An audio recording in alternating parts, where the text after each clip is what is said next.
Hari ini saya akan memberikan penyuluhan tentang penyakit menular dan tidak menular. Kita tahu gitu penyakit yang tidak menular, ibu-ibu, penyakit tidak menular. Kalau penyakit menular, kita diare, berak-berak nih menular. Covid kemarin ya, menular karena virus ya. Salah satu caranya supaya kita tidak kena penyakit Covid kemarin, kita selalu cuci tangan dan pakai masker ya. Iya, karena dia menular langsung. Yang saya mau cerita di sini tentang penyakit tidak menular. Yang mana saja itu, ya? Sekarang ini lebih banyak nih orang yang dapat penyakit tidak menular dibanding yang menular, ya? Ya, justru dulu itu penyakit menular yang banyak. Sekarang yang paling banyak yang tidak menular, seperti stroke, gula, ya, DM, ya, hipertensi. Itu tidak menular gitu ya. Kalau saya kena hipertensi, Pak Erwin tidak bisa nutulari. Iya, karena itu bukan penyakit menular ya. Jantung ya, apalagi PPOK. PPOK itu penyakit paru karena obstruksi. Misalnya obstruksi di paru-paru ya. Kenapa itu PPOK ini erat hubungannya dengan penyakit TB? Minta tolong kalau ada orang penyuluhan. Iya. Saya Bu, siapa saja kalau saya berbicara saya minta tolong diam dulu. Ya, kenapa? Apa yang saya sampaikan tidak kena sasaran. Itu apa itu penyakit tidak menular? Seperti saya cerita tadi tentang PPOK. Itu PPOK, penyakit paru karena sumbatan di paru. Jadi misalnya ada sudah kuobati di sini di ruangan TB, penyakit paru-paru, TBC. Sembuh cerita. Tapi tidak bisa berhenti batuk. Itu namanya PPOK. PPOK tidak bisa juga sembuh dan tidak bisa menular karena produksi lendir di dalam paru-parunya itu banyak. Ya, biasa kalau misalnya bangun tidur dia maker itu ada lendir, seperti itu. Apalagi yang perokok ya, ibu tidak aja perokok. Alhamdulillah. Tapi ada juga itu perokok merokok ya. Iya ada. Saya beberapa keliling ke ini, ada beberapa di Desa Batara, Kasiloy, ada perempuan merokok. Itu karena kebiasaan. Ini yang kebiasaan ini yang perlu. Kalau misalnya tidak bagus, susah dihilangkan itu kebiasaan. Mas ini ada layanan namanya upaya berhenti merokok ya.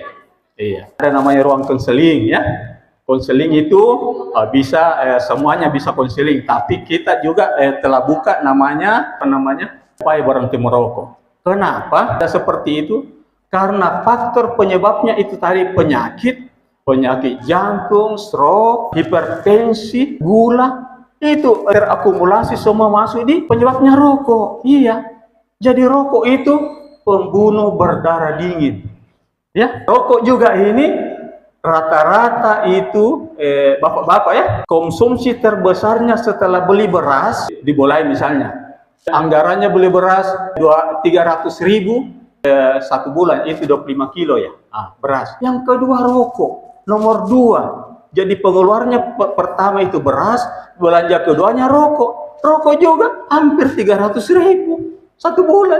Bayangkan kalau misalnya rokoknya yang masih muda-muda itu 30.000 satu bungkus. Nah dia tidak mungkin 10 bungkus satu bulan. Mungkin dua bungkus 3 hari. Atau 1 minggu paling sedikit 3 bungkus. 3 bungkus kali berapa?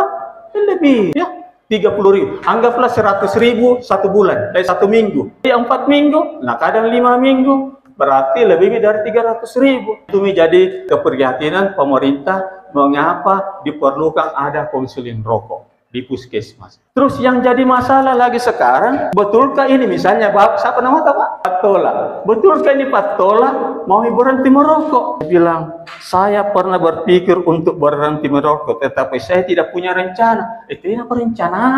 Jadi tidak bisa berhenti merokok. Ya, artinya Pak Tola ini belum mau berhenti merokok. Tidak bisa dikonsul ke sana. Yang mau dikonsul ke sana, yang mau berhenti merokok. Karena cabut nih micua itu kalau orang tidak mau berhenti merokok baru sini supaya berhenti. Tidak bisa. Karena ini kebiasaan. Yang orang perokok, Pak, ya, saya juga pernah merokok. Ya, jadi ku tahu bagaimana itu dampaknya kalau kita berhenti merokok. Ya, ada namanya withdrawal nikotin. Masuknya itu kalau saya tiba-tiba berhenti merokok, pusing kak, gemetaran kak, kayak orang linglung. Ya seperti itu Pak, Bu ya. Jadi kalau misalnya suami tak tiba-tiba berhenti merokok, seperti itu gayanya, cemas, banyak pikir, ada terus. Nah, jadi kalau yang seperti itu tadi jawabannya belum bisa dibawa ke tempat konseling berhenti merokok. Yang mau berhenti merokok, caranya berhenti merokok ada 3 tahap ya. Ada orang berhenti tiba-tiba, tapi seperti itu tadi, itu karena nikotin, pengaruh nikotin itu ya.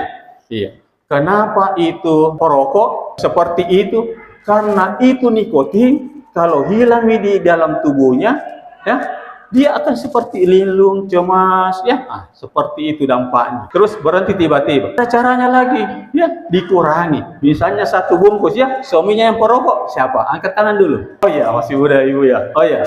Jadi kalau berhenti ada tiga caranya. Bisa dikurangi. Dikurangi. Tadinya 1 bungkus 1 hari. Kasih tahu, setengah dulu ya. Jadi setengah bungkus jadi 6 batang 1 hari. Sesudah makan pagi, sesudah makan siang, malam. Terus ada temannya lagi ya, bisa begitu. Jadi dikurangi. Yang kedua, dimajukan. Kalau misalnya merokok, misalnya Pak Tola ini tidur, sudah cuci muka, duduk-duduk, minum kopi, merokok berarti jam 7. Jam 7 mulai merokok. Pak Tola jam berapa mulai merokok Pak? Kalau bangun tidur, oh tidak merokok. Yang merokok itu biasa pagi-pagi cuci muka, langsung cari rokoknya itu. Jadi dimajukan gitu. Jadi misalnya dia merokok jam 7, tanya ke jam 9 Pak, baru merokok. Masa bangun pagi, bagus kisah itu anunya dulu supaya perasaan tak bagaimana, baru merokok. Kasih mundur jam 9, terus merokok keduanya. Dia misalnya sudah makan, sudah duhur, kasih mundur jam 2 lagi baru merokok. Malamnya seperti itu juga. Jadi beransur-ansur dikurangi. Karena saya tahu berhenti merokok itu sesuatu yang susah ya. Seperti tadi, karena saya ceritakan lagi, kenapa itu merokok enak sekali ya. Kalau dia sudah bakar rokoknya, isap 3 kali, itu nikotinnya sudah masuk di otak. 5 detik saja itu sudah masuk di otak. Kalau dia masuk di otak, dia akan merasa nyaman. Ya. Jadi susah itu dikasih berhenti merokok, karena begitu dia isap 3 isap, masuk di otaknya, nyaman mina rasa. Jadi caranya seperti tadi. Karena kalau dia diajak berhenti, pasti mau merokok lagi. Makanya itu perokok, kalau habis 1 batang, tidak lama itu, ambil lagi rokoknya. Karena mulai hilang itu tadi, esponnya itu tadi, yang di otak. Itu namanya adiktif ya. Kalau hal itu bisa diselingi. Misalnya, dia tadi berhenti, tiba-tiba dia linglung begini, olahraga. Kalau olahraga, ya, tentang fisik, itu muncul juga hormon, ya. Iya, namanya hormon dopamin. Itu bikin enak juga, bikin senang. Ya, orang kalau sudah olahraga senang itu kegiatan fisik ya. Hari Jumat di sini dia merasa enak, segar dia rasa. Karena hormon dopaminnya itu naik ya. Seperti juga kalau kita berhenti merokok dan diselingi dengan olahraga itu tadi. Terus apa Nabi bilang orang lagi? Nabi bilang apa? Nggak usah bisa olahraga. Karena saya ini pasien sonjak kemarin ada ketemu kan. Saya pasien sonjak biar tidak olahraga kegiatan fisik ji. Beda. Karena kalau kamu kerja pasien son angkat-angkat berat memang kegiatan fisik, tapi tidak ada rasa nyaman, justru tekanan. Bagaimana caranya menyelesaikan ini? Dapat terus di pikiran. Tapi kalau orang senang, enjoy, gerak, rileks, muncullah itu hormon tadi supaya kita merasa senang. Saya mau perlihatkan Pak, Ibu-ibu ya. Ya, Pak ya.